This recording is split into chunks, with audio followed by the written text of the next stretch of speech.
Ladies and gentlemen, welcome back to the Commissioner Corner Podcast, episode number 22. It's NBL season 26, week number 1, September 1st. It's a Friday in the NBL podcast. That's NBL Blitz, along with the Commissioner Corner Podcast, will be coming on every Friday. We're going to be on every other week. Blitz will be filling in the gaps as well, etc., etc. And you're essentially going to have an NBL podcast focusing on the NBL, what's going on in the Madden Bomber League every Friday, so something for you to listen to. We are usually live. This episode obviously is not live. We apologize for that, but we will be live next time we go on. But it's Commissioner Corner Podcast. I'm joined alongside my host, Lipp. Lipp, how's it going today? Good day to be Friday. Obviously, it's a early Friday or a late Thursday, depending on how you frame it. But we're trying to knock this out right now and get right back in our groove for Madden 18, the new cycle. It's awesome. I mean, we're kicking off the season this weekend. We're going to have an NBL Live. We're going to have a bunch of stuff going on. Everybody's excited to get back into the groove of playing NBL football. So I'm excited to see what guys do with their teams, how much we grow. I'm ready to go. Yeah, and in the words of Project Fat, absolutely. Absolutely ready to get this kicking off. We're going to start with the 2-minute drill with Lipp. For those that don't know how it's worked, who haven't watched the Commissioner Corner Podcast before, I'm going to ask Lipp 5 questions. He has 2 minutes to answer these questions. And he hasn't seen these questions before, and I promise you that. Lipp, are you ready for the 2-minute drill and locked and loaded to kick off this first Commissioner Corner podcast for Madden 18? I am ready, baby, for the first 2-minute drill of this cycle. Let's go. All right, here we go. NBL Season 26. Who is the favorite to win the Most Valuable Player Award in this year? I'm going to go with a guy that is likely to win an NFL one, but the NBL one's going to go to Tom Brady. Wow. He's got so many weapons, so much protection, a good defense. They're going to do a lot of good things. Timbo's going to use him well. Tom Brady, MVP. Tom Brady also on the cover of NBL Magazine, volume number 186. Check it out on Twitter at Bomber League. Most likely to win the AFC West. AFC West, I'm going to go with those Chargers. They just have too many wide receivers. I love the guy Mike Williams, and of course they've got Keenan Allen, Travis Benjamin. Too many weapons to stop out there. Draco defense, Gub, OSU, very tough division. AFC West is also being tagged as best in the West. So very interesting to see how that plays out. Saints, they were hit with the injury bug in the preseason. What do you expect from them this season? Can they overcome these injuries? I don't think that they can. The tough thing is they're in a little bit of a rebuild mode, going to have some young guys stepping in there. They didn't really lose anyone that is a young guy in building, maybe Willie Snead, but that's not really going to be the reason why they're losing. All right, and staying in the NFC South, Matt Ryan's out 8 weeks. He got hurt in the preseason. Potential MVP candidate there, 32 years old. But taking his place, Matt Schwab, the old veteran from the Houston Texans. He's going to be starting. How confident are you with Schwab under center? And can he get it done? Can he get it done for Atlanta? Can they look to be 4-4 when Matt Ryan comes back? I do not. I do believe that Matt Ryan's going to be out a few weeks to start the season. I don't look for them to win a game. This was the team that Doughboy said is the best in the league, and the supporting cast is not going to be able to carry them with Matt Schaub leading the way. And if your NBL fantasy football team has Julio Jones, we apologize for that, because he's not going to be getting passes from Matt Ryan. It is going to be Matt Schwab, so it's going to be very tough for this team to overcome a loss of a guy potentially top 3, top 5 in the Madden Bomber League out of the box in Madden 18. So we'll see how that plays out. Guys, don't forget to check out our sponsor, web3ks.com. We consider ourselves the best in the business, and we only roll with the best, and that's why we go with web3ks.com. Affordable graphics for all your creative needs. Affordable pricing for all your creative needs. I mean, they do it all. If you have a YouTube channel, a Twitch channel, if you're on Twitter and you need some graphic, a banner, a slogan, something you want to be put into some kind of graphic, you have to go to web3ks.com. You can also find them on Twitter at allbidness. That's ALBIDNIS. I believe I spelled that correctly, Lipp. And that's going to be our sponsor for the show, also a sponsor for the NBL Network, so make sure you check them out. Once again, that's web3ks.com. All right, guys, now it's time to move on to the show. This weekend, we actually have some great things coming up on the NBL Network as well. This is Friday, our Friday show. It's going to be a podcast every Friday. Next week, you'll have the NBL Blitz and then the Commissioner Corner. I know I said that earlier. Just reiterating the new schedule. Also, tomorrow, we have Building the Franchise with the Detroit Lions. Saturday, it's going to be coming on before the NBL Live broadcast, so make sure you check that out. Lipp, have you got the chance to check out the first episode of Building the Franchise Detroit Lions? I did, and it was very exciting, and I'm excited to see how you go through and look at the roster and try to make decisions, and you're making those decisions with an audience. It's going to be really cool. I'm just still trying to get my boy Anthony Zettel some time on your team. Zettel's going to work his way in, man. Good defensive end, Penn State. We really like him. High character guy. I could see him getting some time, especially with the injuries happening the way they're happening in Madden 18. Make sure you check that out. Building the Franchise, Detroit Lions, is going to be out this Saturday. Every Saturday, it's going to catch you up. This one's going to take you through the preseason, all the way into Week 1. They just had a Week 1 game, the Detroit Lions. They faced a tough Arizona Cardinal team at home. And we're going to see how that game played out. You can also follow us on MaddenBomberLeague.com. Also moving on, the NBL Live schedule was announced today, 7 p.m. Eastern Standard Time. We got a big game coming up Week 1, Lipp. A game that a lot of people are essentially looking forward to in the Madden Bomber League. That's the Los Angeles Chargers at home against the Denver Broncos. And we're going to see what Gub's made of at this point. Yeah, and that's going to set the tone for that division this entire season, because like I talked about earlier, the Chargers have some really nice wide receivers, and of course, you know, Denver's got elite corners, the two best corners in the league. So seeing those two sets of players go up against each other Week 1 of NBL Live, I can't wait. It's going to be so awesome. And Bradley Roby in the slot.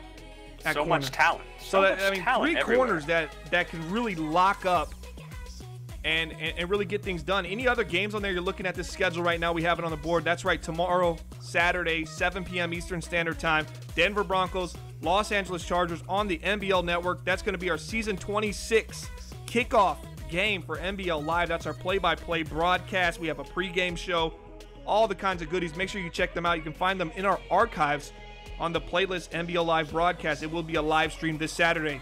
A couple games I'm looking at on that schedule. You know, I'm just looking around and I'm thinking, man, I mean, not to toot my own horn, but Pittsburgh at home versus Detroit, Week 8. Rematch of NBL Season 25 Super Bowl. Steelers coming off a Week 1 victory this week. Defeated a division rival Cleveland Browns. Would you even call them a rival at this point? They were a lot tougher than you would expect, the Browns, you know, coming out of the box. They have a lot of young talent. I was actually very impressed with their defense matching up against the offense. And then I also look at Week 11, Washington Redskins, New York Giants, huge rivalry. Bananas is the Giants. And the Washington Redskins is Porter. Big shout out to Porter. That's going to be a very interesting game. A lot of things coming up. Also, we have the Minnesota Vikings going to be on Week 12. And we're going to have him on a little bit later to talk about the Minnesota Vikings. But moving on, Lipp, let's go ahead and pull up those quarterbacks, these rookie quarterbacks. I wanted to talk about them today. These are essentially rookies to watch. These are the guys. You know, I'm looking around the league and I'm thinking to myself, now these are some big-time players. These are guys that might be thrown into a starting role early. I believe all 5 of these guys are, 4 of 5 of these guys are starting. 4 of the 5. Chad Kelly, actually, don't sleep on him. Mr. Irrelevant, pick number 253, has an opportunity, Lipp, to potentially see some action late in this season.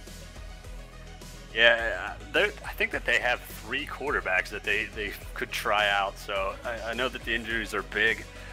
So Chad Kelly could get some time, but the guy I'm really looking forward to is Deshaun Watson, just because I think if he plays smart football, good run game with Lamar Miller, and obviously that defense with J.J. Watt and Clowney, that defense could really help him out, play solid football. He could have a really, really nice career with the Texans.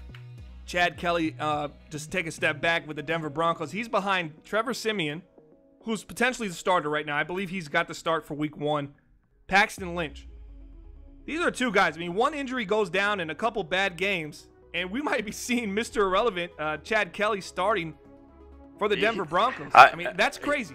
He is currently number 1 on the Broncos depth chart. So they're looking at starting him. See, that's a change from training camp. Last I heard, it was going to be Trevor Siemian. But Chad Kelly is number 1 on the depth chart. You hear that confirmed from Commissioner Corner Podcast right now, September 1st, Friday. And we're getting all the good news. Look at Lipp doing some reporting here. Jamal Charles injured. And that might have been the change in the quarterback. They lost their halfback that they were so high on in training camp. He's 30 years old, yeah, but they know he's got a little juice left in him. Still got the agility, still got the speed.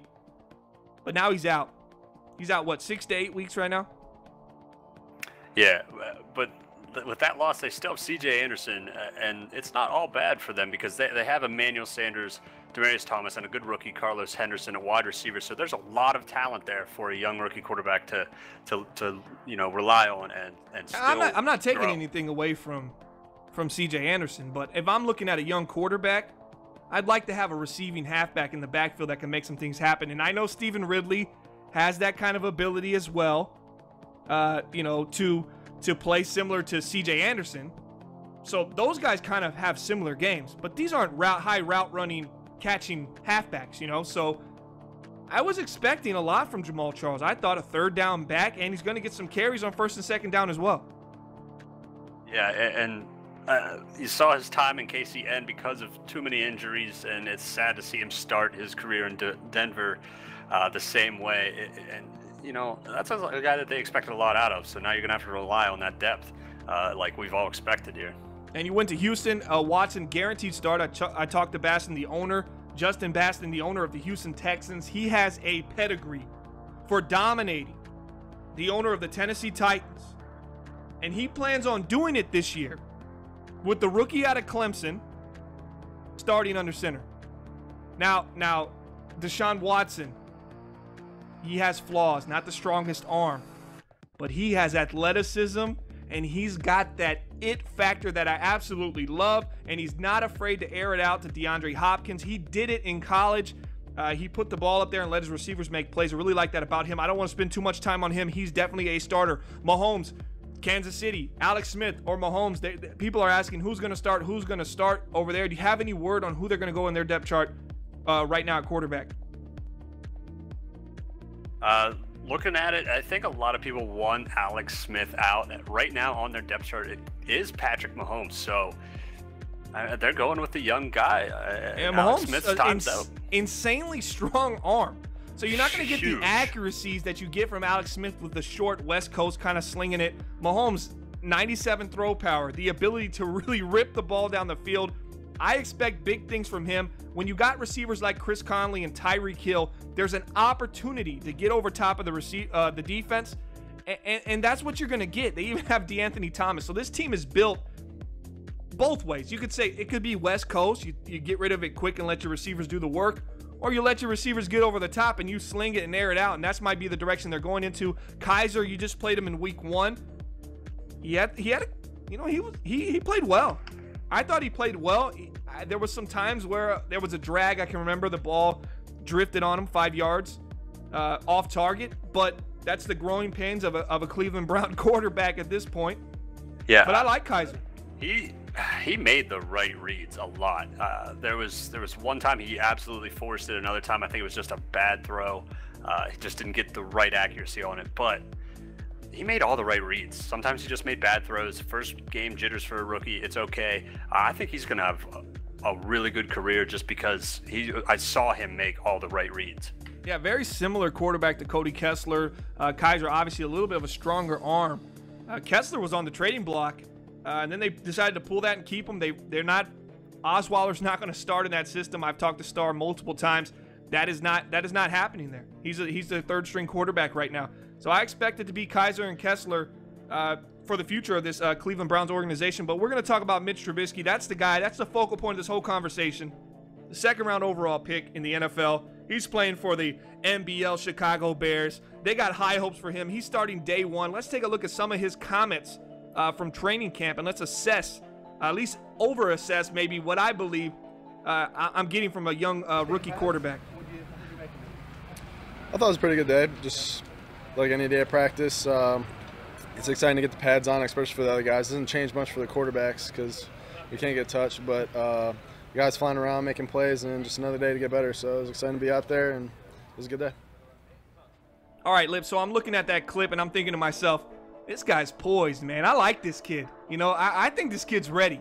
And I've talked to, Bob over there in Chicago. I've chopped it up with him a couple times about Trubisky and the growing pains they know they're going to have with this young quarterback. But, man, they think this guy's the man, and they think he's going to bring Chicago football back. He's going to do what the Draco defense couldn't do in the Madden 17 cycle, and he's going to bring them back to relevancy. I think this is the closest thing they've had at quarterback since Trent Redmond, at least the hype. that they believe they can win with this guy?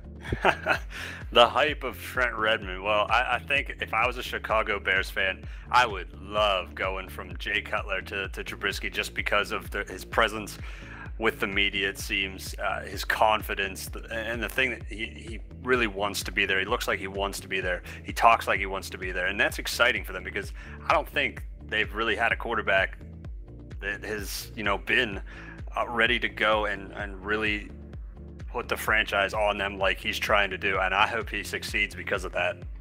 Absolutely. Trubisky is the guy in Chicago, and if you're wondering who's Trent Redmond, this is your first time tuning into the NBL, that is a Madden 15 created player that's in correct. the NBL Players Hall of Fame. You can find that on 365.maddenbomberleague.com, and he's a Player Hall of Fame, and he's a legend in the NBL Chicago Bears franchise. So the hype is real. I haven't seen a hype on this quarterback, and I dueled against Trent Redmond early and often, and I'll tell you what. Essentially, if they're comparing this guy and the hype is comparable, that's news. something that's big news for Chicago. That's a big deal. We're talking Vikings, we're talking Lions, we're talking Packers. But I'm saying, hey, let's talk a little bit about the Bears and this young quarterback they got. Now, we're going to move on now to some offensive weapons. We're going to segue right into this. I'm pulling up the graphic as we speak. Lipp, we're looking at offensive side of the ball. We got guys. We got Fournette, Williams, the speedster in Cincinnati, Ross, the 9th overall selection. Kind of surprising for me at wide receiver they went there. Davis, 5th overall pick. And then the guy that we're really going to talk about, McCaffrey. But right now, out of those guys you're looking at, outside of McCaffrey, who stands out to you? This might be the third time I have to talk about him on just this podcast alone. I love this guy. Yeah. The huge monster with amazing hands out of Clemson, Mike Williams. I think that he could really take over that number one spot from Keenan Allen, just because he's so athletic. I love the things that this guy can do. I'm not sure he's going to get away from people a whole lot, but you throw him the ball, he's going to make the catch. So to watch him develop, especially in Gubb's offense, he's going to be one-on-one a lot because people are going to try to stop the run, I think. So Mike Williams, going to be a huge rookie to look out for this season. Yeah, I'm a huge fan of Mike Williams, and if Keenan Allen can stay healthy, I'm going to Hollywood Sports this. If Keenan Allen can stay healthy, they will be able to offset the cornerback strength of the Denver Broncos and be able to drive the ball down the field. And that's just my opinion, because I think Mike Williams is that much of a freak and that much of a talent that pair him with a guy like Keenan Allen. Hunter Henry at tight end. Lipp, are you kidding me? Are you kidding me? Offense is stacked. Absolutely talent. I'm not a fan of one player on here, and I don't think he's going to have much success in the Madden Bomber League. And maybe you want to guess. You want to take a guess who I'm talking about? I'm gonna go with the John Ross player. That's wrong. Try again. Well, you got 50-50 now. We could go Leonard Fournette. Absolutely.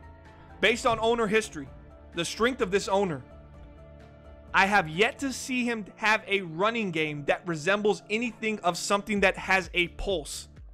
It's been dead since he started. I could see this halfback wasting away, and I think he has a lot of talent and a lot of physical tools, but I don't see it panning out, and I'm not a fan of that. Lipp, thoughts on Fournette? You think he has an opportunity to have an impact for that franchise? I just don't see the fit with the owner and the scheme right now to really feel comfortable enough, and we're going to see it because building the franchise Jacksonville Jaguars is coming on late. So that show we're pushing, it'll be out NBL season 26 this season, about week 3, week 4, and it's going to start coming out weekly as well with the Detroit Lions. A couple things he had to get straight, and we're going to have that coming out as well. But I'm not a fan of him. I'm not a fan of him in Jacksonville. I don't think it's going to work out. I think in 4 years he's a free agent. I'm so sad to say this because I love Fournette. I love his running style. I love the scheme that you go power out. He could be a monster. It's just, like you said, the fear of the history with the owner. I think his best years will be 800 yards, and that's terribly sad for a guy as talented as Fournette. I want him so badly to succeed, but like you said, with the running history of this ownership, I just don't see it, and that makes me very sad for Fournette. Star development, 6 foot, 228 pounds. Monster. He can run you over. He can run outside. He's got the ability to beat a defense up however you want it.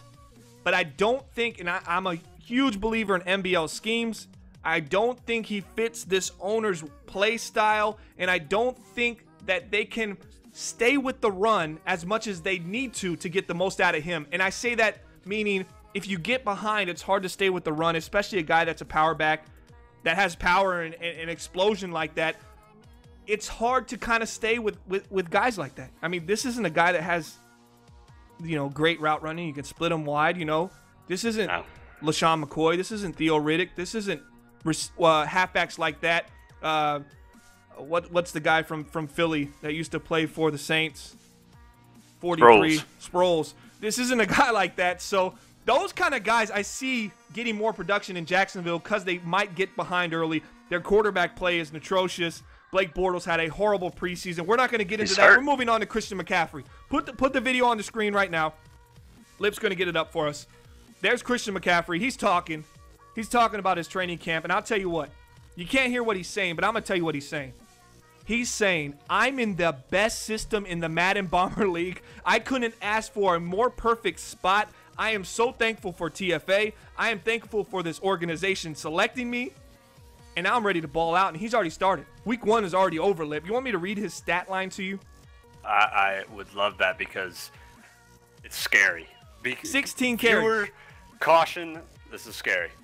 Yeah, caution right here, because this is the real deal. TFA, former owner of the Jacksonville Jaguars in Madden 17 for the Madden Bomber League. NBL Season 24, most valuable player. Who was it? Titus Roth? That's who won it? 2 seasons ago. And then NBL Season 25, most valuable player. Who won it? The current I don't want to talk about it. Record holder. Well, I can't think of his name, so you're going to have to tell me. I know it. Dion, he took him from Pittsburgh Steeler. And he made him a star. And he made him a superstar. A plug-and-play halfback broke the single-season NBL rushing record. You can find it on 365.maddenbomberleague.com. Dion Neblett. What is he going to do with McCaffrey? First game, 16 carries, 149 yards, 2 touchdowns, a long of 89. Cam Newton, 5 of 13, 116, 1 touchdown. This is a power run team that is going to run the ball and run the ball. And then when you think they have to pass, they're going to run the ball again. And you're not going to be able to stop it. And that's what makes it so dangerous with McCaffrey playing for this team. Yeah, and the thing is, you take that owner, you take McCaffrey, and you throw him behind this offensive line. It's insanely good. I don't think enough people talked about it, but you got Matt Khalil, Andrew Norwell, Ryan Khalil somehow, Trey Turner, and Taylor Morton. They are all very good linemen. So you put them big run-blocking linemen with McCaffrey in the backfield, run by TFA. It's a nightmare for that entire division and the NFC to defend. And it's the real deal. We're going to move along. We're going to talk defense now. Christian McCaffrey, that's the guy. That's the guy from my MVP selection. I think he's going to go 3 MVPs in a row, all halfbacks. NBL Season 26, I think TFA does it again. The first ever three-peat MVP by an owner with 3 different players. Did you get that? 3 different players, 3-peat MVP. I think he can do it. Thoughts? Can it happen? I know it can. I looked at the line. I look at that history, and then you see McCaffrey. If it doesn't happen, I'll be surprised. Honestly, that's all right, how guys, good that. We're gonna move on to is. the rookie defense. Absolutely, Lipp. Move on to the rookie defense, the draft class. I don't like any of these players except for one, and I love him, and that's Myles Garrett. Obviously, Solomon Thomas, I think, can be a solid player for San Francisco. I don't think he's there. I don't think he's there yet. It's going to be a season or two. NBL Season 28, I think we'll start mentioning Solomon Thomas's name and what he can do right. And I think he had a sack week 1 against Carolina. Came off an injury that he had in the preseason. This is a rookie from Stanford, 6'3", 273 pounds. You know, he's got the strength. He's got the speed. He's got all the intangibles, but I still think he's about 2 seasons out. He's 21 years old. I think when he hits about 23, we'll know then. That's at least my thing. What's your thoughts on Solomon Thomas? That's the guy, and when I look at this right now, and I say, okay, I'm looking at these players, Lattimore, Adams, Reddick. Myles Garrett obviously steps off. That guy's a monster, right? But Solomon Thomas is the guy that I think, okay, you know, not now, but in 2 seasons, I could see this guy being a guy we're mentioning in every podcast. Every Friday on the NBL Network, you might be talking about Solomon Thomas. Yeah, I think that he's in a good system. October always has good defenses, so like you said, a year or 2, 3 years, he will be a star. Obviously, Garrett is a monster. He is such a freak. I don't know how anybody's going to block him. You're going to have to be a top 3 tackle in the league to be able to block this guy. He's obviously a star. And how many sacks did he have versus Ben Roethlisberger in Week 1? I do believe 0. So I don't think he showed up. So everything Lipp said essentially isn't true when it applies to the Pittsburgh Steelers offensive line. Fingers. I like Myles Garrett. I think he's a great player out of box right now. I think he's a great player right now. But with that being said, things happen in Cleveland that are unexplainable, and that's why I think Myles Garrett could not live up to the hype, but he still would be an all-pro. You know, that's my thought on it. I think Solomon Thomas has the most upside, and that's my story. I mean, you guys let us know what you think. Lattimore, Adams, Reddick. I don't have much opinions on them. Franchises are struggling. Saints have been hit with an injury bug, unlike any other. Eric G's trying to get them right the ship right. I think they got a tough game this week against the Minnesota Vikings. And with that, we're going to segue right now into our interview with the Minnesota Vikings owner. We're going to discuss his team a little bit and see where he's going. He got a couple injuries right now, so we'll be right back. And we're going to talk to the Minnesota Vikings owner, Hop. My name is Rex Dixon. Greg Stein. Clint from EA Sports. You're watching NBL. You're watching the NBL Network. And you're watching the MBLN Network. All right, we're back for the final segment of the show, the Commissioner Corner podcast. This is episode number 22, September 1st, Friday. We actually have the Vikings owner, Hop, on the phone right now. Hop, are you with us? Yeah, what's going on, guys? All right, Hop's joining us right now. It's a late night, actual Thursday night recording. This will be put out on Friday. The Minnesota Vikings, a lot of interesting things going on. I know Lipp has a lot of questions. I have a lot of questions. First, I want to say injuries. Obviously, you got out of the preseason. You know, you lost Sharif Floyd for a little bit. I think he's going to be gone, what, another week? Yeah, one more week. So one more week for Sharif Floyd. You have Latavius Murray, who lost that starting position due to an injury that he has, Dalvin Cook. So when Murray comes back, is Murray going to be challenging? Is he going to be taking any snaps away from Dalvin Cook, the rookie? I don't think so. He's going to get his snaps, but the majority of the snaps are going to go to Cook still. Latavius Murray, obviously acquired from the Oakland Raiders. He's making about $3.5 million this year. Lipp, when you look at this Minnesota Viking team, what questions come to your mind that you would like to ask the owner of the Minnesota Vikings? Well, I'd like to start off with asking him what kind of system he's going to run with Cook. Whenever they were coming out of college, Leonard Fournette and Dalvin Cook, a lot of guys said line Cook up, shotgun next to the quarterback, line Fournette up in a power eye, and they both have different running styles. So, Hop, what is your plan for running Cook? Are you going to mix it up? Are you going to try to let him play to his style, or are you going to, figure something else out? Yeah, I think his style actually fits in with the game plan really nicely. We're going to run a lot of vertical offense this year, catch some spread going on, and get Cooks in open space in the passing game as well. Okay, and that decision to run a vertical offense with these Minnesota Vikings, is that what pulled you away from Sam Bradford? Obviously, Bradford went down in the preseason, a couple scares injury-wise. He hasn't been the strongest. He's been a little fragile, but so has Teddy Bridgewater. They both have a history of injuries. What made you decide to go with Teddy Bridgewater to start under center for this team? And is Sam Bradford completely out of the running? Is he just going to be a backup quarterback for your franchise? Yeah, I think they're really similar in their skill-wise, but Teddy's 5 years younger. He is a mobile quarterback. He can get out of the pocket, create more plays. I went with Teddy just to make more plays, I guess you could say. He's younger just for the long run, not essentially this year, but Bradford's going to be the backup quarterback for at least this year.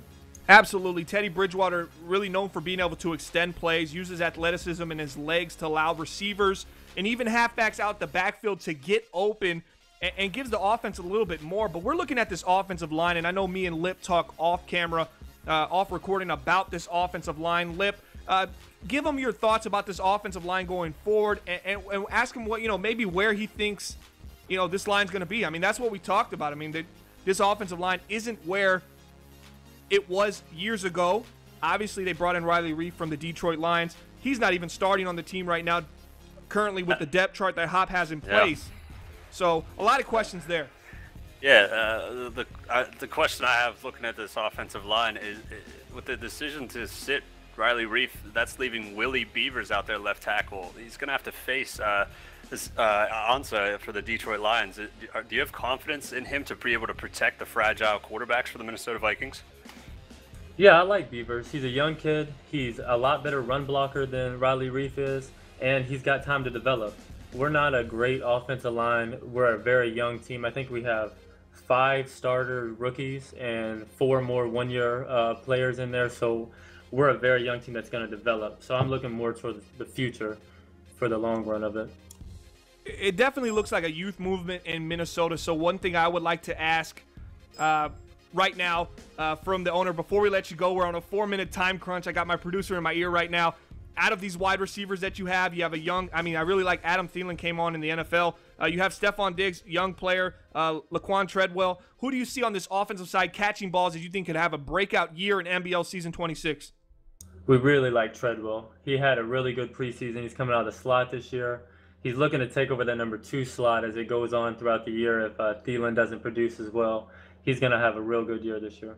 All right, thanks for coming on, Hop. We're really going to be following these Minnesota Vikings, and we'd like to have you back on somewhere about the midway mark and just see how the youth movement is going in Minnesota. Really young team. And the quarterback play, we're going to see how that plays out for you, especially with going back with Teddy Bridgewater. Hopefully he can stay healthy, and we wish you the best of luck in NBL season 26. And we look forward to seeing you on NBL Live throughout this season. And we'll catch up. Every Friday, the NBL Network is going to be having these NBL podcasts. You're going to have the NBL Blitz, along with the Commissioner Corner podcast. So once again, thank you to Hop for joining us. For my co-host, Lipp, we want to say make sure you hit that like and subscribe button. Follow us on Twitter at Bomber League. And we hope you guys have a nice Friday, and we will see you next Friday. You will be watching the NBL Blitz for the NBL podcast. I'm your host, Bomber, and we're out.